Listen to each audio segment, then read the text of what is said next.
સિયારામ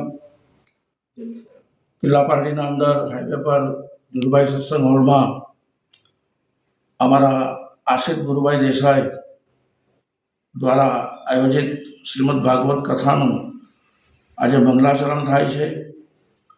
સોહલા પરિવાર દ્વારા સ્વાધ્યાય મંડળ રોડ પરથી ભવ્ય પોથયાત્રા નીકળી રહી છે.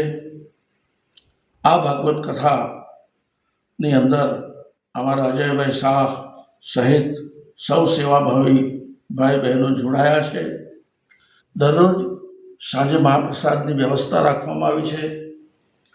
બીબત ભાગવત રસમાલયમ મુહુરહો રસિકા ભુવિ ભાવુકાહા. સુખદેવજી મહારાજ કહે છે ભાગવતનું રસપાન એ અમૃતનું રસપાન છે. ભાગવતની કથાને કથામૃત કહ્યું છે. જે સદભાગી હોય એ જ એમાં સહભાગી થાય છે. બધા એમાં સામેલ થઈ શકતા નથી. ઘણી વખત ભાગ્ય ફૂટેલા હોય ને તો બાજુમાં રહેલો માણસ પણ કથાના સ્થળ સુધી પહોંચી શકતો નથી. અને જેના નસીબમાં હોય, જેના ભાગ્યમાં હોય એ હજારો માઇલથી પણ હાજર થઈ જાય છે.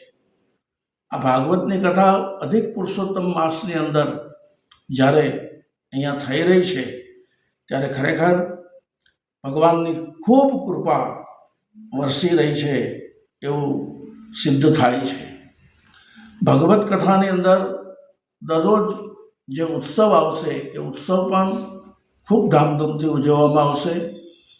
બીજી આ કથાની વિશેષતા એ છે કે દરરોજ ભગવાન વિષ્ણુને વિષ્ણુ સહસ્ત્ર પાઠ કરીને 1000 તુલસી દળ ચડાવવાનો ખાસ કાર્યક્રમ રાખવામાં આવ્યો છે. એના અંદર પણ રોજના 5-5, 10-10 ભાવિકો જોડાઈ રહ્યા છે. પુરુષોત્તમ માસની અંદર ભગવાનને તુલસી દળ અર્પણ કરવાથી 1000 ગણું પુણ્ય મળે છે. પુરુષોત્તમ માસમાં ભાગવત શ્રવણ કરવાથી 1000 કથા શ્રવણ કર્યાનું પુણ્ય મળે છે. એવા પવિત્ર દિવસોમાં કિલ્લા પારણીના અંદર ભાગવત કથા થઈ રહી છે. આ પ્રસંગે આ કથાના મુખ્ય આયોજક અને આખો જે કારભાર સંભાળ્યો છે એવા અમારા આશિષ ગુરુભાઈ દેસાઈ બે શબ્દો કહેશે.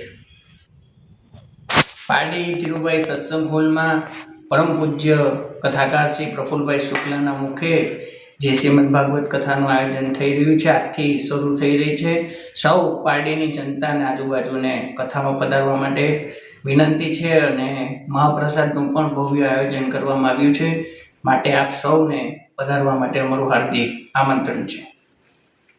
બાપુની કથા 1993માં નનુભાઈ વટેલા પારડીમાં બહુ મોટી આયોજન કર્યું હતું અને એ પછી આજે બાપુની પાછી કથા અહીંયા પારડીમાં બિરાજે છે. બાપુ અમને બહુ આનંદ થયો અને અહોભાગ્ય છે અમારું કે આજે 992મી કથા બાપુની આજે છે અને ધીરુભાઈ સત્સંગ હોલમાં બધા પધાર્યો.